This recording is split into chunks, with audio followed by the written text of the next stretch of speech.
Be me, Donna. 34, human resources manager. Climbed the ladder for years, watching nonsense go down. Now I'm the one making the calls. Time to clean house of the dinosaurs who think it's still 1955. Implementing policies that aren't stuck in the Stone Age. Today starts like any other day until I see the email. David from engineering wants to meet about family leave options. Roll my eyes so hard they almost fall out. Another entitled man thinking he deserves special treatment. Probably wants time off to go golfing while his wife does all the real work. Schedule him for 2 p.m, give myself time to prepare my talking points. David walks into my office looking nervous. Good. He should be. Starts explaining how his wife just had their first baby. Wants to take parental leave to bond and help with care. I can barely contain my laughter. This is exactly the kind of performative nonsense that undermines real progress. David, I appreciate your enthusiasm, but let's be realistic here. Your wife is the one who actually carried the baby. She's the one who needs recovery time. What exactly do you think you're going to contribute that she can't do better? Watch his face change from hopeful to confused. Perfect opening to educate him. Look, I know society tells men they need to be involved parents now, but there are biological realities we can't ignore. Women are naturally equipped for this. It's literally what our bodies are designed for. The best thing you can do is focus on your career and provide financial stability. Lean back in my chair, satisfied with my explanation. David shifts uncomfortably. Donna, I just want to spend time with my son and support my wife during recovery. I've looked at the employee handbook and it says parental leave is available to all parents. Internally, groan at his persistence. The handbook uses inclusive language for legal reasons, David, but the intent is clear. What do you mean the intent is clear? His voice has an edge now. Typical male aggression when they don't get their way. I mean that these policies were fought for by women who actually needed them. Co-opting resources meant for new mothers is honestly pretty problematic. Use my most patient tone, like I'm explaining to a child. David's jaw tightens. Problematic? I want to care for my newborn child. How is that problematic? Time to really drive the point home. Because David, when men take these leaves, it perpetuates the myth that childcare is equally the father's responsibility. This undermines women who are trying to advance their careers despite biological disadvantages. Watch him process this. Clearly never thought about the bigger picture. So by taking leave to care for my own child, I'm somehow hurting women?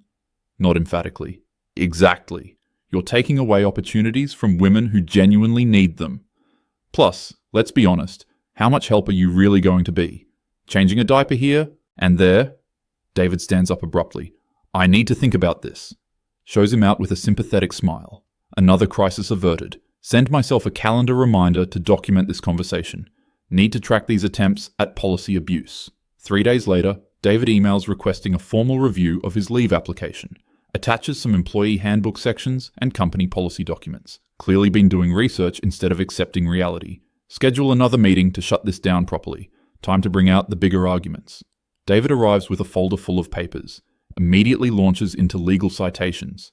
Donna, the Family and Medical Leave Act specifically states that eligible employees of either gender can take leave for bonding with a new child. Wave dismissively. David, you're missing the forest for the trees here. What forest? This is federal law. His voice is getting louder.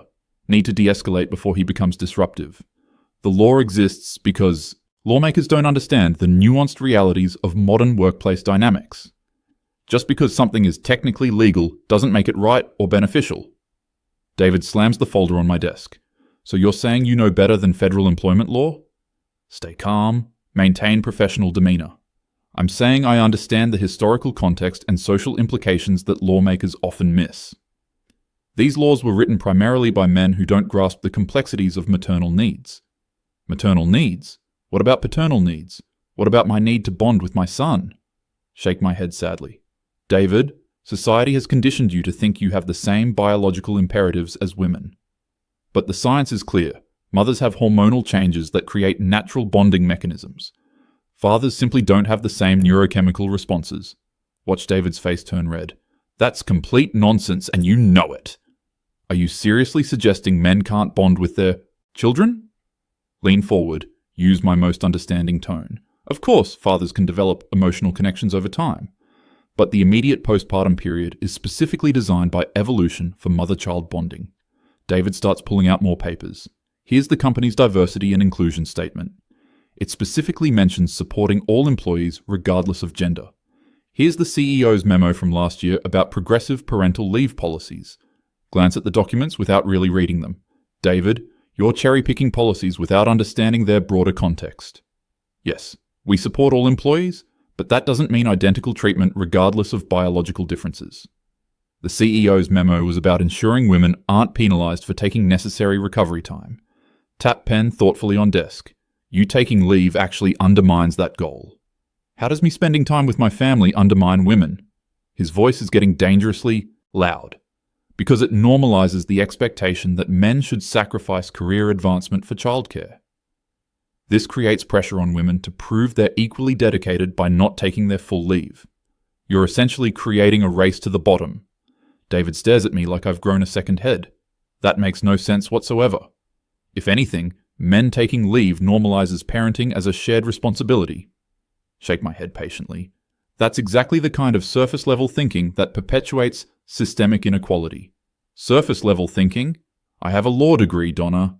Internally roll eyes, typical male credential dropping. Academic credentials don't necessarily translate to understanding lived experiences. Have you ever been a new mother? Have you experienced postpartum recovery? Then maybe listen to someone who understands these issues more deeply. David's hands are shaking now. So because I'm a man, my perspective is automatically invalid? Not invalid, just limited by your positionality in patriarchal structures. You literally benefit from systems that prioritize male career advancement. Taking parental leave is just another way to have your cake and eat it too. Having my cake and eat it too? I want to take unpaid leave to change diapers and lose sleep. Laugh at the absurdity. David, you'll get all the credit for being a hands-on dad while your wife does the real emotional labor. Meanwhile, you'll return to work as the hero who helped out with his own child. It's performative allyship at its most transparent. David stands up so fast his chair rolls back. I can't believe what I'm hearing. You're denying me legally protected leave because of your personal ideology. Time to assert authority. I'm protecting this company from liability and ensuring our policies serve their intended purposes. Intended purposes? Show me where it says parental leave is only for women. David is practically shouting now. Lean back. Speak more softly to highlight his aggression. David, I need you to lower your voice. This kind of hostile behavior when you don't get your way is exactly why these conversations are difficult. Hostile? I'm advocating for my legal rights as an employee and parent. And you're denying them based on pseudoscientific gender essentialist arguments. Feel a flutter of uncertainty. His legal language is more sophisticated than expected. David, let's take a step back and consider the practical implications. The practical implications are that I want to spend time with my newborn son. And you're preventing that because you think men are biologically incapable of childcare. Try a different approach. That's not what I said. I'm talking about optimizing limited resources.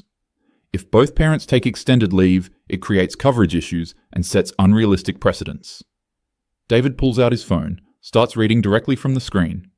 According to the Employee Handbook, Section 4.7, quote, all eligible employees may take up to 12 weeks of unpaid parental leave following the birth or adoption of a child. Section 4.8, leave may be taken by either parent and is not subject to approval based on gender, role, or perceived necessity. Feel heat rising in my cheeks. Haven't actually read the handbook in detail recently. David, policy language and practical application aren't always identical. As human resources manager, I have discretion in interpreting how policies serve the company's best interests. And I'm telling you that approving your leave request would set a problematic precedent. Problematic for whom? You keep saying that, but you can't explain how. David is leaning over my desk now. How does me caring for my child harm anyone? Need to regain control of this conversation.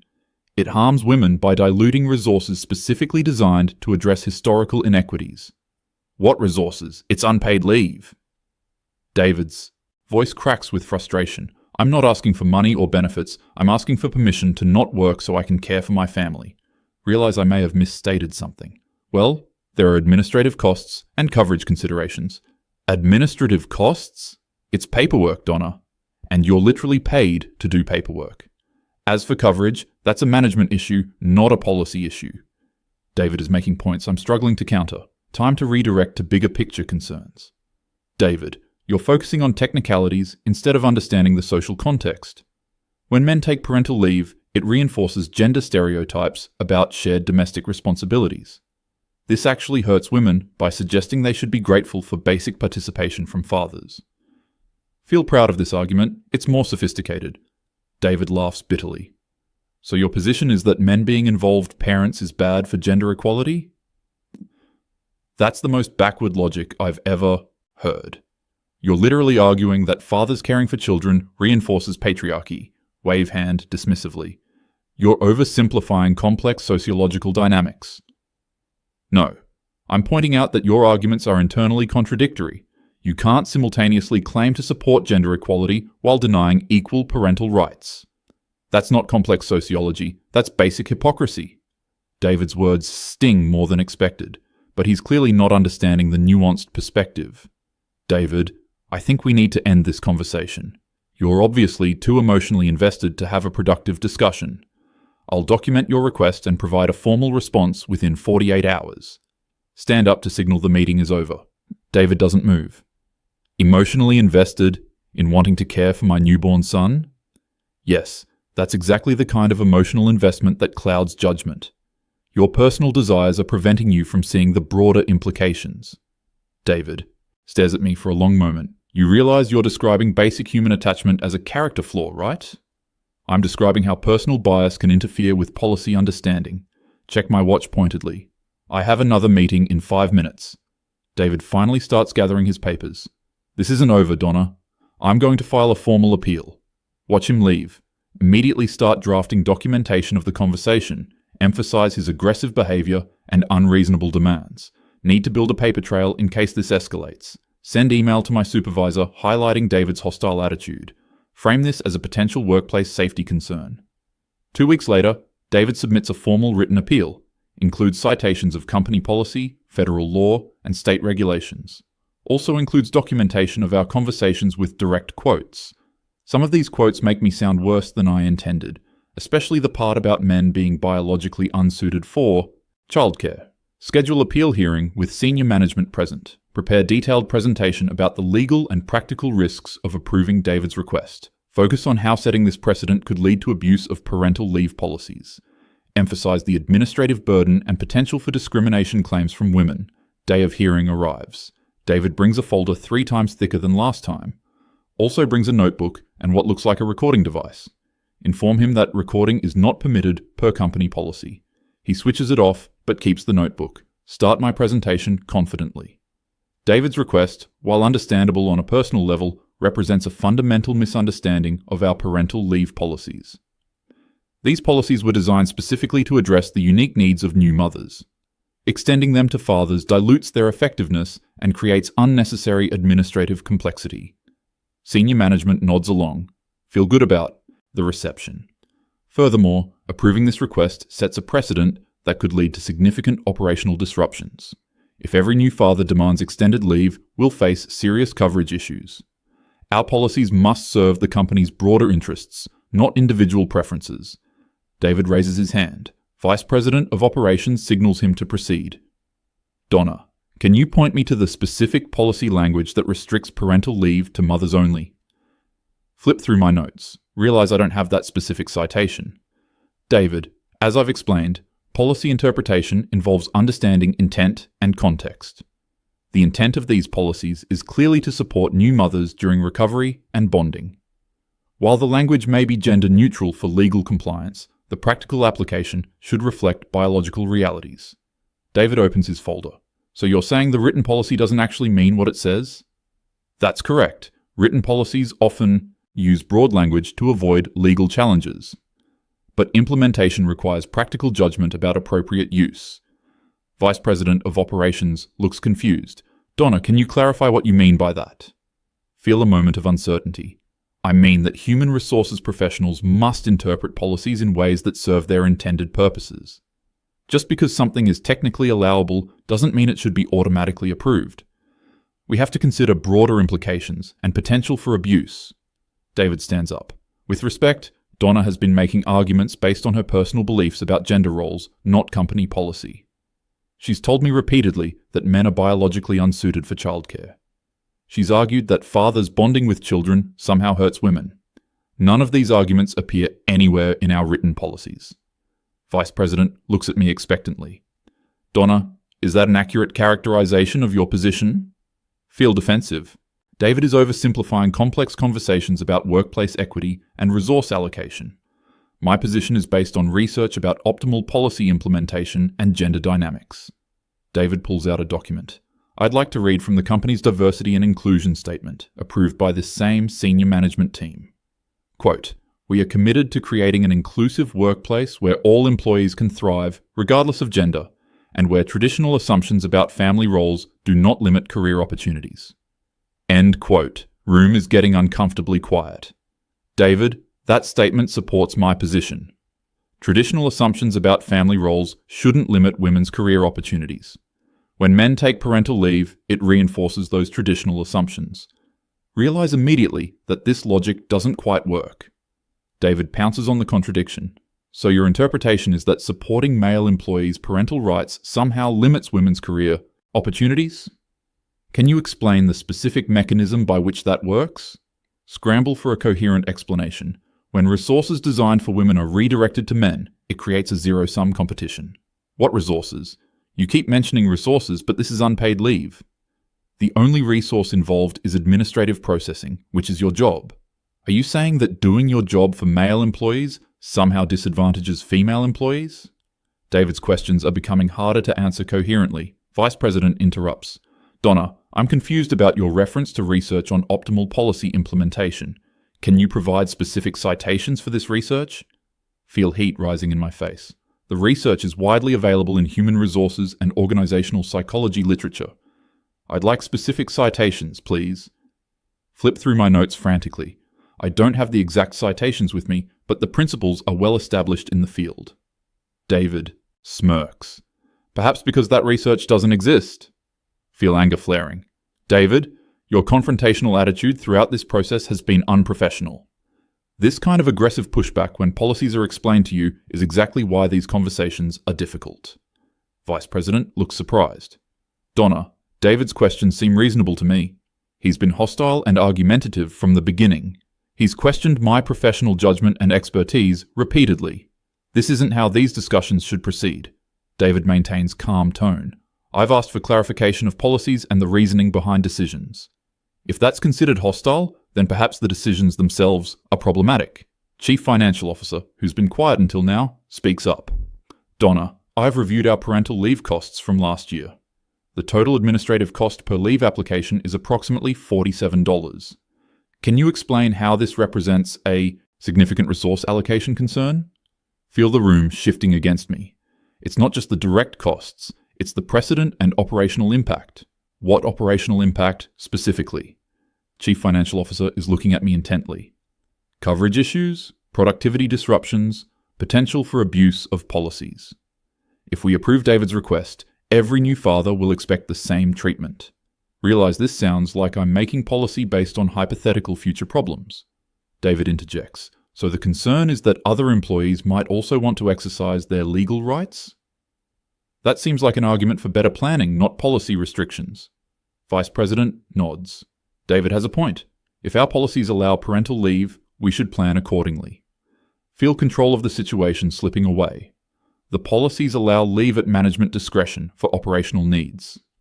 I've determined that approving David's leave would create operational difficulties.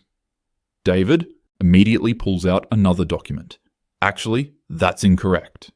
Section 4.9 of the Employee Handbook states that parental leave requests cannot be denied except in cases where the employee is not eligible under FMLA guidelines. David meets all eligibility requirements. He's been employed for over 12 months, works more than 1,250 hours annually, and our company has over 50 employees. There's no discretionary authority mentioned for operational concerns. Flip through my own copy of the handbook frantically. Haven't actually read these sections carefully in months. Find section 4.9. David is completely correct. Policy language is much more restrictive than I remembered. Well, there are always operational considerations that override written policies. Vice President looks skeptical. Donna, are you saying we should ignore our own written policies? Not ignore them, but interpret them in context of business needs. Realize I'm making this worse. Written policies can't account for every specific situation.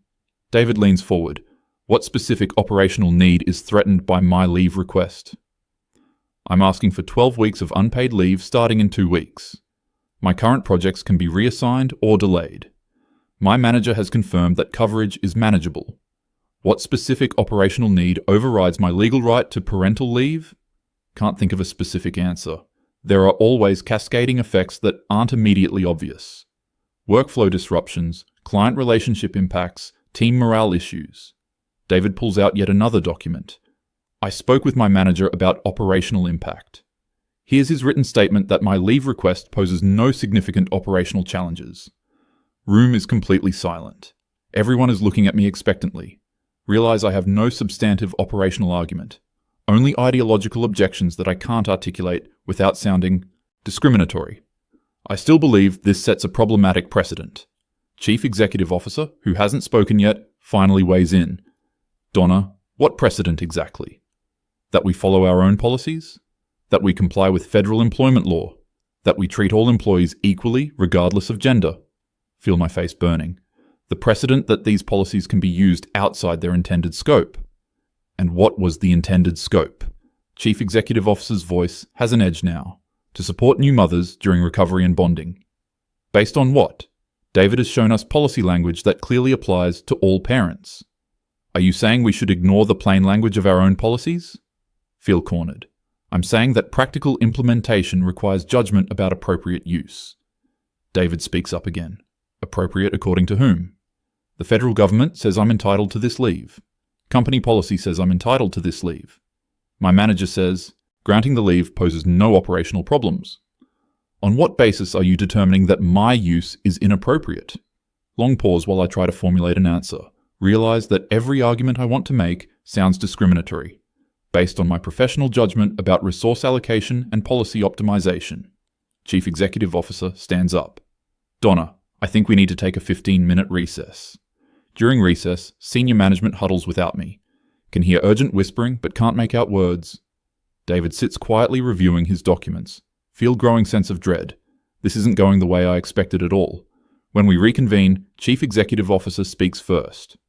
Donna, after reviewing David's materials and discussing the situation, we have significant concerns. It appears that David's leave request should have been approved immediately under existing policy. Can you explain why it wasn't? Try one more time. Because I believed it represented an inappropriate use of policies designed for different circumstances. Different circumstances? You mean circumstances involving women? Yes, policies designed to address the unique needs of new mothers. Chief Executive Officer looks at Vice President, then back at me. Donna, that's gender discrimination. Feel my stomach drop. No, it's practical policy implementation based on biological realities. Donna, denying benefits to employees based on their gender is the definition of discrimination. Even if you believe your reasoning is sound, the law doesn't allow for that kind of differential treatment. Look around the room desperately. No one is meeting my eyes except David. David speaks calmly. I'd like to file a formal discrimination complaint. Feel the blood drain from my face. David, I think we're all overreacting here. This has been a misunderstanding about policy interpretation. Nothing more than a good faith disagreement about implementation. Good faith. David's voice is sharp now. You've spent weeks telling me that men are biologically unsuited for childcare. You've argued that fathers bonding with children hurts women. You've denied legally protected leave based explicitly on my gender. How is any of that good faith? Chief Executive Officer interrupts. Donna, David is absolutely right to file a complaint. In fact, given what we've heard today, I think we need to conduct a broader review of your decisions as Human Resources Manager. Have there been other instances where you've applied policies differently based on gender? Panic setting in. I've always tried to make decisions that support women in the workplace. That's admirable, but not at the expense of discriminating against men. Equality means equal treatment, not preferential treatment. Feel tears starting to form. I was trying to protect policies that women fought hard to establish. David stands up. By denying them to men, you're not protecting anything. You're undermining the principle of equal treatment that makes those policies legally defensible. If parental leave is only for women, then it's discriminatory against men. If it's for all parents, then it has to be available to all parents. Chief Executive Officer nods grimly. David, we're going to approve your leave request immediately. Donna, we're going to need to review all of your human resources decisions from the past year. And we'll need to involve legal counsel to assess our liability exposure. Feel my career crumbling in real time. 3 weeks later, sitting in a conference room with company lawyers and an outside investigator. They've found 17 instances where I made decisions that favored women over men, denied flexible work arrangements to fathers while approving them for mothers, approved longer bereavement leave for women than men, consistently rated female employees higher in performance reviews despite similar metrics. Investigator reads from her report. The pattern of decision-making demonstrates clear bias based on gender. Ms. Donna consistently interpreted policies in ways that benefited female employees while disadvantaging male employees. This represents systematic discrimination that exposes the company to significant legal liability. Company lawyer explains the situation. David's complaint has been substantiated. He's retained outside counsel and is seeking damages for discrimination. His attorney has indicated they're prepared to file a federal lawsuit if we don't reach a settlement. They're asking for $250,000 in compensatory damages. Feels sick. $250,000 for a 12-week leave request? No, for systematic gender discrimination and violation of his civil rights. The leave denial is just the most recent example of a pattern of discriminatory behavior. Realize they've been building a case against me for weeks. Chief Executive Officer delivers the final blow. Donna, we're accepting your resignation effective immediately. We're also going to settle David's complaint for the full amount he's requesting. Our legal team believes that's far less than we'd pay in a prolonged court battle. Try to speak, but no words come out. Furthermore, given the seriousness of these findings, we're required to report this to relevant professional organizations. This will likely impact your ability to work in human resources in the future. Find my voice, finally. You're ending my career over trying to support women in the workplace? Investigator responds coolly. You're ending your own career by discriminating against employees based on their gender. Supporting women doesn't require harming men. Equality is not a zero-sum game. David's voice cuts through the room. Actually, it is a zero-sum game when you make it one. Turn to see David sitting in the corner with his attorney. Hadn't noticed them come in. David, I was trying to protect policies that benefit working mothers by violating my civil rights and the civil rights of other male employees. You didn't protect anything. You perverted policies meant to ensure equality into tools of discrimination. His attorney speaks up. Ms. Donna, my client has provided evidence of your discriminatory pattern to the EEOC. They're opening their own investigation into company practices under your leadership. This case is going to be a matter of public record. Feel dizzy. Public record? Employment discrimination settlements are typically confidential, but EEOC findings are public. Your name and actions will be associated with this case permanently. Any future employer who conducts a basic background check will find this information. Realize my career in human resources is completely over. David stands up. Donna, you had every opportunity to simply approve my legally protected leave. Instead, you chose to lecture me about gender roles and biological determinism. You made this personal when it should have been procedural. Now you're facing the consequences of that choice. Try one last appeal. David, I genuinely believed I was doing the right thing for gender equality. The road to hell is paved with good intentions. You discriminated against me because I'm a man. That's not gender equality, that's gender bias. And now, everyone is going to know about it. Company lawyer hands me severance papers. Ms. Donna, these documents include a non-disclosure agreement. You're prohibited from discussing this case or disparaging the company or any employees. Violation of this agreement will result in additional legal action. Sign the papers with shaking hands. As I'm packing my office, colleagues avoid eye contact. News of my termination has spread quickly. Can hear whispered conversations about discrimination and lawsuits. Realize my reputation is already destroyed. This story will follow me for the rest of my career. 6 months later, still unemployed. Every human resources position I apply for requires background checks. EEOC report comes up immediately. Had 3 interviews where they asked direct questions about the discrimination findings.